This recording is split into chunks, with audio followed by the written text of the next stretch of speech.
It was just past 10 in the morning when Eduardo Ramírez stopped his Lincoln Black Continental in the rest area from the I-10 about 40 kilometers east of El Paso, Texas. Dressed in a slate gray suit and a light blue shirt, seemed like someone who was heading to a business meeting, which was true.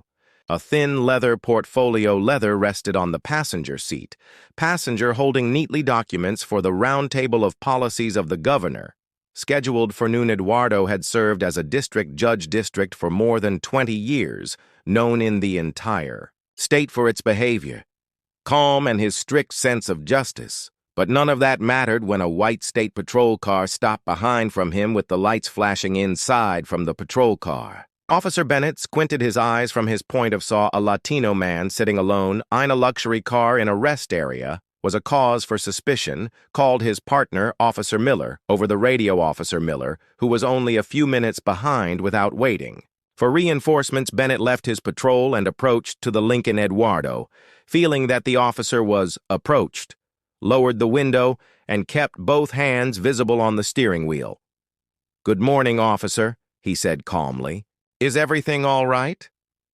Bennett did not respond immediately. He looked at Eduardo from head to toe down, with that calculating look that did not bother to hide his suspicion. "We received a report of a vehicle stolen that matches this description, seen leaving a nearby gas station," he said in a sharp and flat voice. Eduardo blinked, not out of fear but out of confusion. "I have no knowledge of any report." That's how he responded. "I just stopped here for a few minutes before heading to Thessaly. If you wish, I can show you my record." Instead of accepting the offer, Bennett took a step back and placed his hand on his holstered weapon. "Get out of the vehicle now," he ordered. Tone had changed. It was no longer vaguely polite. Now it was full of presumption and authority. Eduardo's eyes narrowed slightly. "I didn't want any trouble, but I wasn't going to argue by the roadside," opened the door slowly, and out came his figure. Of 180, calm and composed, by the time Officer Miller arrived, the situation had escalated. Bennett had Eduardo standing at the back of the vehicle with his hands raised, while Miller watched uncertainly, but without saying anything. Nothing.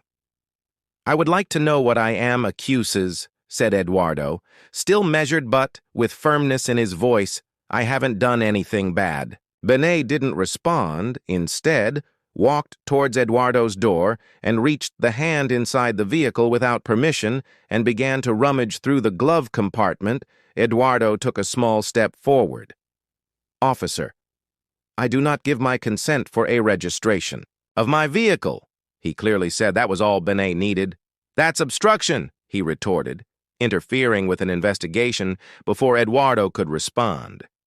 Bennett grabbed his arm and twisted it behind his back, and put a handcuff on him. Miller hesitated, but when Bennett nodded, he approached and secured the other doll. Eduardo did not resist. His voice was calm but firm as he cut through the space between them. "They are making a serious mistake."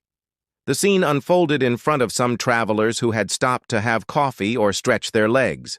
One of they, a young university student, on spring break, had already taken out his phone and was recording. From the other side of the parking lot, a retired veteran shook his head slowly and murmured, "That man doesn't seem like someone who has stolen something." Bennett and Miller didn't notice it.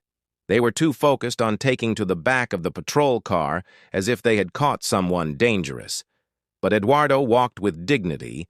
Evan, with his hands handcuffed behind his backer head, was held high not with arrogance, but with silent incredulity that decades of service honors and legal experience could vanish in an instant, reduced to profile and a presumption while he was sitting in the back seat of the police car.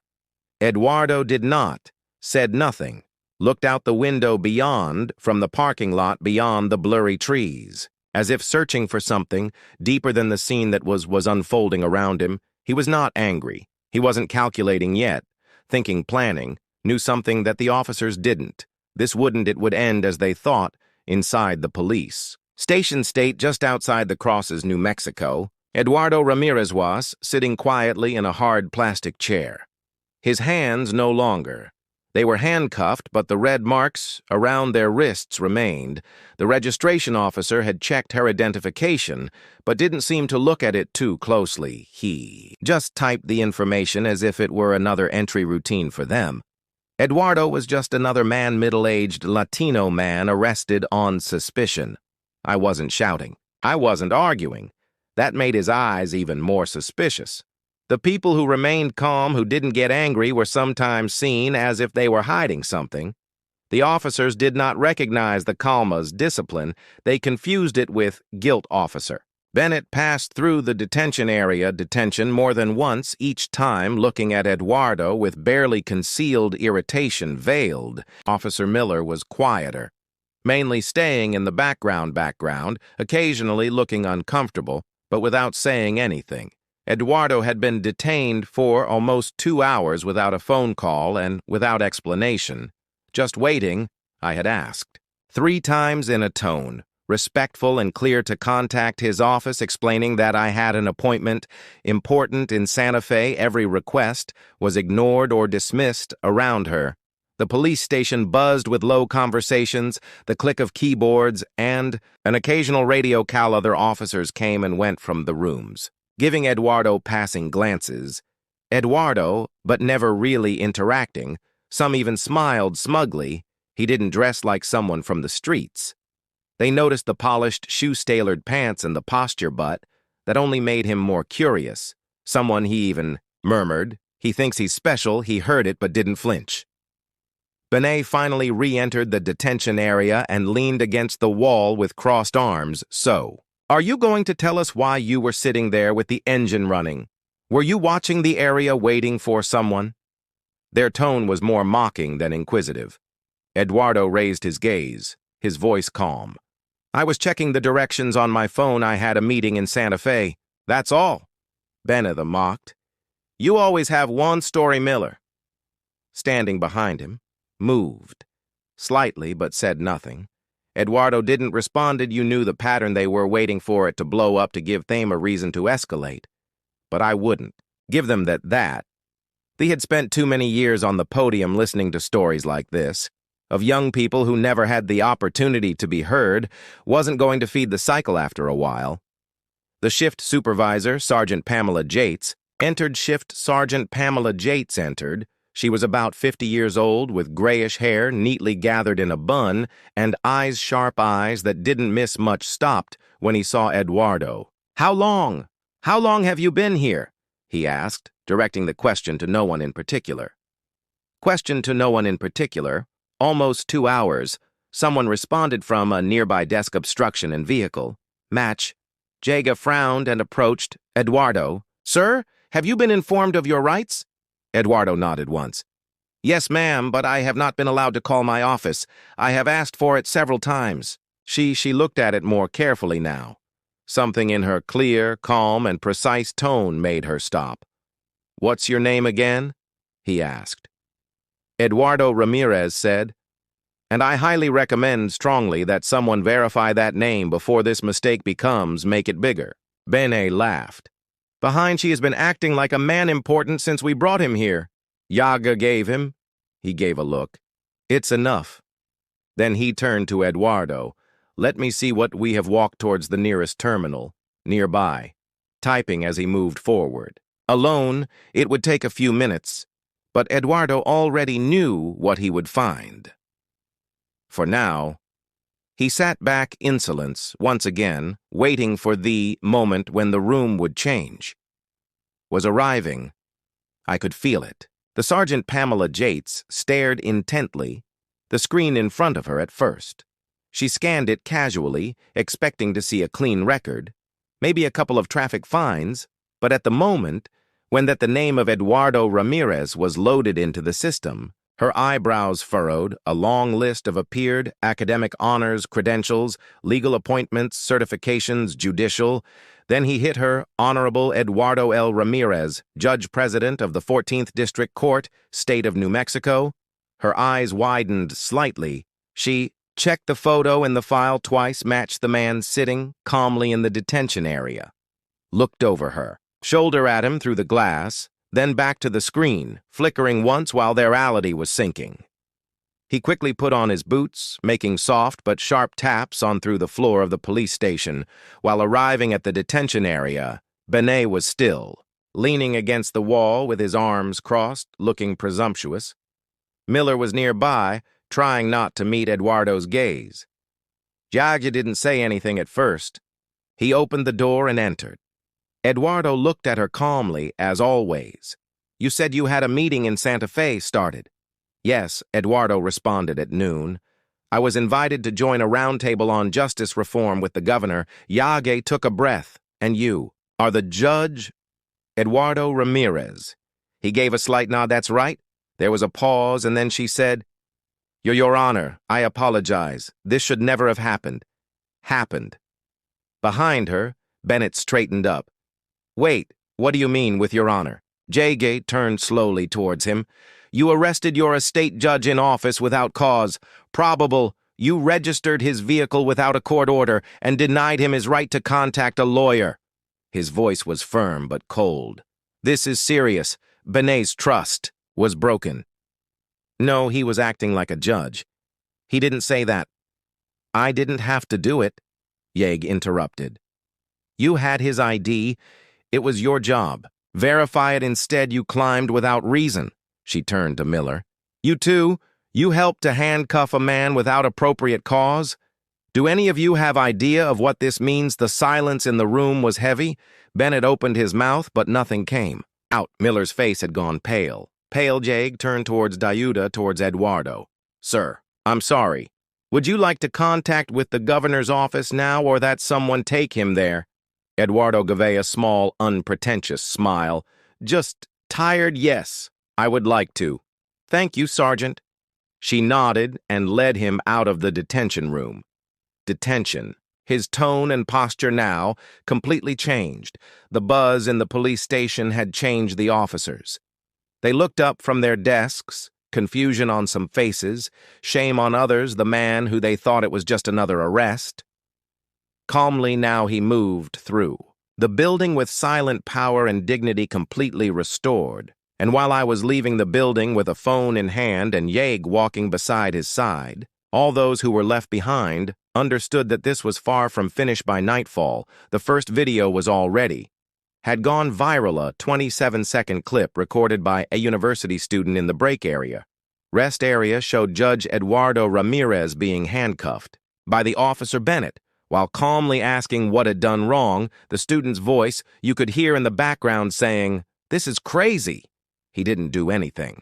The video spread like wildfire through TikTok, then on Twitter and Facebook with the title, "Man arrested for being Latino in a suit in a few hours," had more than 500,000 views at midnight, had surpassed 2 million. The local news picked up thestory before dawn, followed quickly by national media screenshots of the judicial profile of Eduardo. Appeared along with frozen images of the arrest. Contrast between his dignified appearance and the harsh way he was treated provoked indignation. Hashtags like Judge Ramírez, Hasha Justice, bullets for Eduardo, and Filalin, the area arrest areas, began to trend, in all platforms. Civil rights leaders, lawyers, and politicians began to issue public statements. Some called for the immediate suspension of the officers involved, while that others demanded further investigations, deep insights about the practices of the department.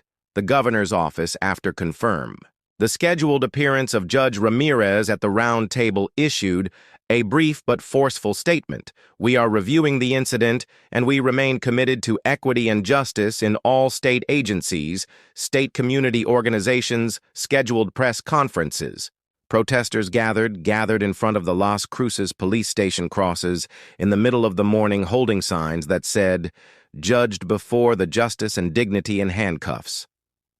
What that shocked people the most, brazenly the arrest, was the silence. On the face of Judge Ramírez as it happened, he did not resist. He did not scream. He seemed like a man who had seen this type of things too many times before. That calm demeanor struck a nerve. It became a symbol not only of unjust arrest, but how deep was the problem when even someone at the pinnacle of the justice system could avoid the sting of prejudice, racial, inside the police station. The atmosphere had dramatically changed. The officer Bennett had been called to a meeting of an emergency review. Miller remained mostly silent. Shocked, Sergeant Yates was handling calls from internal affairs. The media and legal counsel was now cooperating with the Office of the Attorney General of State. No one was laughing or smiling anymore. A copy of the viral video had been sent to every computer in the building, and many looked at it with jaws tight and silent shame. Some younger officers, especially those new to the force, whispered among themselves about whether this could finally be the moment when that something would really change. For once the system had turned its focus inward, and this time it wasn't going to look the other way. The next morning, the roundabout of the state capitol was unusually calm. Reporters lined the marble hallway of marble outside room 312, where the round table on justice reform was about to begin. Cameramen adjusted their tripods, while assistants whispered updates on their phones. The governor's staff had already arrived together with members of the Power State judiciary and policy experts. But all eyes were on the large double oak doors, waiting for the man whose name had been on all the screens for the last 18 hours, Judge Eduardo Ramírez. Exactly at 10, the doors opened. They opened. Eduardo entered, composed and focused, wearing a blue suit, dark, impeccable, the same leather portfolio leather in his hand, and that same dignity, calmness she had maintained during the arrest. The room fell silent for a moment. The noise of politics faded into something more human. Everyone stood up, not because the protocol required it, but because respect dictated it. He gave a brief nod and took his seat. At the head of the table, the governor, sitting across from him, leaned forward and said, Judge Ramírez, we are honored to have you here. Eduardo responded with a simple, Thank you, Governor. I believe the moment speaks for itself. Before he could start the discussion about policies, Eduardo requested to go to the room yesterday morning started. On the way to this very meeting, I was detained and held and handcuffed by 2 officers from our own state police. There was no order judicial, there was no probable cause, just unfounded suspicion linked, I believe, not to me behavior, but to my appearance. The video speaks for itself. Her voice was firm, but carried a gravity that filled the room. This is not just about me. I am not the first person this has happened to, and unless we act, I won't be the last one on the other side of the table. Several officials nodded in silence. A younger assembly member wiped away a tear. Eduardo continued. We often talk about the trust between law enforcement and the community of order and the community. But the trust cannot exist without responsibility and dignity. Especially, the dignity of innocent people can be optional. After their comments, the agenda changed what had been planned as a technical discussion about standards of training and hiring practice. Shearing became something much more urgent. Video clips were played, legal experts commented, and civil rights leaders were called to the room. Then, the moment that no one had expected, an emergency hearing was called to begin the review of charges of misconduct against the officers. Bennett and Miller and the judge himself.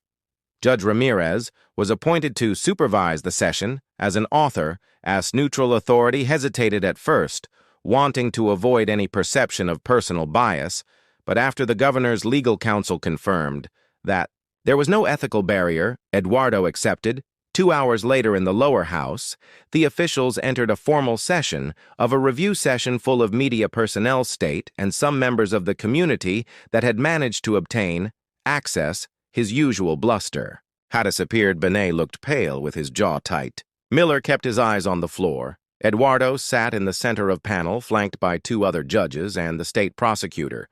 We are not here to revive public shame, he said, opening the session. We are here to evaluate the behavior and determine if the actions taken violated both the legal standards as well as decency human. The video tests were reviewed, again along with reports from witnesses, timestamps and recordings from body cameras that contradicted. The written statements of the officers. Miller, when pressed, admitted that had not checked the identification nor searched for the name in their system. Benet tried to argue that he followed the procedure. but his voice trembled under the cross-examination when asked why he ignored their request for a phone call. He mumbled a response about the departmental discretion that did not. Eduardo remained professional throughout the entire process, but his tone never softened. The authority in his voice made it clear that the days of casual abuse and unchecked power control were ending, now starting here. The review session ended just after 5:10 p.m. The panel of judges, after hours of evidence, witness accounts, and review legal, reached a unanimous decision. It was found that officers Benet and Miller had acted with negligence, violated the protocol, and disrespected the basic rights of the person who'd detained. The ruling recommended that both officers be suspended without pay pending a complete investigation by the Office of the Attorney General. The official statement was clear. The incident reflected a misuse of authority based on personal bias and a dangerous lapse in judgment professional. When Eduardo read the final recommendation aloud, the room was silent. Benet didn't say a word. His mouth was tense, his eyes fixed on the table. Miller nodded slowly, as if accepting a truth that she had already known deep down. The cameras outside the room captured every second of their departure. The protesters who had waited all day, they stepped aside in silence, while the officers were escorted outside the building. There were no cheers. There were no shouts, just a heavy silence, the kind that lingers after the truth has finally been spoken. The truth, at a press conference held later that night, the governor stood at the podium with Eduardo standing, silence at his side. "Today it wasn't about vengeance," said the governor. "It was about of responsibility. Judge Ramírez demonstrated restraint and the professionalism that every public servant should aspire, but never should have been necessary.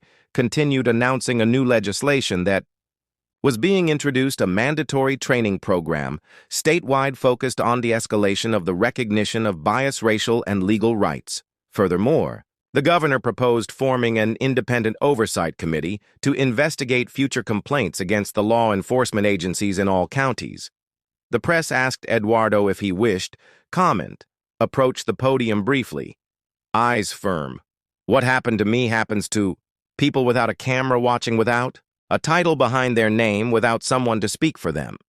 This is not, only my storia is a symptom of one and deeper wound. But I believe that the wounds can heal with enough sunlight, solar truth, and responsibility." The words resonated in a week. Departments from all over the state began to audit remains. Past community councils were organized, community and legal clinics offered free advice to citizens who believed they had been illegally detained through social media. The image of Judge Ramírez standing in the Capitol, not angry, not vengeful, just firm, he turned into a symbol of well-done justice. Done regarding Benet Miller. His suspension triggered an internal review not only of their actions, but of every case in which they had been involved in during the last 3 years, began to reveal pattern errors that had gone unnoticed, overlooked for a long time. Eduardo, meanwhile, returned to his courtroom. Of hearings never mentioned the incident from the podium, never showed favoritism. Special never changed tone, but those who entered his audience chamber. Audiences now did so with a new consciousness. Did they understand something important about justice? It was not just a word carved in stone on the courthouse door, was a standard that Eduardo Ramírez was determined to maintain even when meant being alone. 3 months later, on a bright spring afternoon, Judge Eduardo Ramírez stood on the wide stone steps outside the Academy of Law Enforcement Training, New Mexico. The nearby trees were beginning to bloom, and a gentle breeze moved through the line of flags above their head in front of him. A new class of cadets were in formation, 52 recruits dressed with impeccable uniforms, eyes straight ahead, square shoulders. This was the first graduating class trained under the standards of bias, awareness, and responsibility recently implemented. Each cadet had gone through extensive courses in community engagement, de-escalation strategies and rights. Constitutional, the reforms once seen as controversial had become a cornerstone of training modern, and it all started with a video, a moment, and a man who chose to stand firm. Eduardo had been invited as a speaker. invited even though he had declined several public appearances since the incident. This invitation felt different. It wasn't about cameras or headlines. It was about planting seeds where they mattered as he approached the podium. The academy director gave him a respectful nod. Eduardo adjusted the microphone and began, with his calm and firm voice. 3 months ago, he said, I was on the other side of a plate. I was treated not like a side of a badge. I was treated not as a judge, not even as a man, but like a threat based solely on a look and an assumption that experience could have soured me, but instead it made me more committed, not with the punishment, but with the purpose. He paused for a moment, letting that the words settled. Over him group are not here just to enforce the laws. They continued. They are here to protect dignity. That begins with how they see people, each person not as a risk, not as a statistic, but as the father, the sister, the neighbor, or someone's friend. The recruits listened attentively to their more thoughtful than formal expressions. Some nodded subtly, absorbing the weight of his words. Eduardo looked through them and felt that something was changing not only in the air but in the room. In the culture, there was a seriousness in his eyes. Not fear, not pride, only readiness. After his speech, the cadets, they left in pairs heading towards their families who were waiting just beyond the training field. A young Latino recruit stopped, and he turned back. Thank you, sir, he simply said. Eduardo gave him a small nod. Go serve with honor. While the crowd dispersed and the sun descended lower, Eduardo remained on the steps for a few more minutes. I was no longer thinking about the past, not about the handcuffs, not on the cold chair of the police station, was thinking about what would come next, afterward. Change didn't always come with noise. Sometimes came slowly. In small moments, a decision, a voice, a classroom, one step at a time. And in that quiet space, Eduardo Ramírez allowed himself to believe maybe, just maybe, that justice was beginning to rise. Above a new type of foundation, one built not about fear but about equity, Eduardo Ramírez stepped away from the steps of the academy that day, not as a victim, but as a builder of something better. I knew that the road ahead would not be easy. The true reform never is. But he understood that real change begins in the quiet decisions we make, when no one is watching. His story is a reminder that the power doesn't always shout. Sometimes it keeps still, speaks calmly, and waits for the world to catch up with him in a country that still struggles with deep divisions. The strength of Eduardo did not come from anger, but from purpose. We all have a role to play already, whether in a courtroom, a classroom, or our everyday choices. Justice begins with how we treat each other, especially when we think no one will notice. If this story moved you, inspired you, or it made you think, don't let it end here. Subscribe to the channel so you don't miss out on more powerful and true stories that they challenge, elevate, and remind us of the silent heroes among us, because sometimes the strongest stance is the one taken with calmness, clarity, and courage.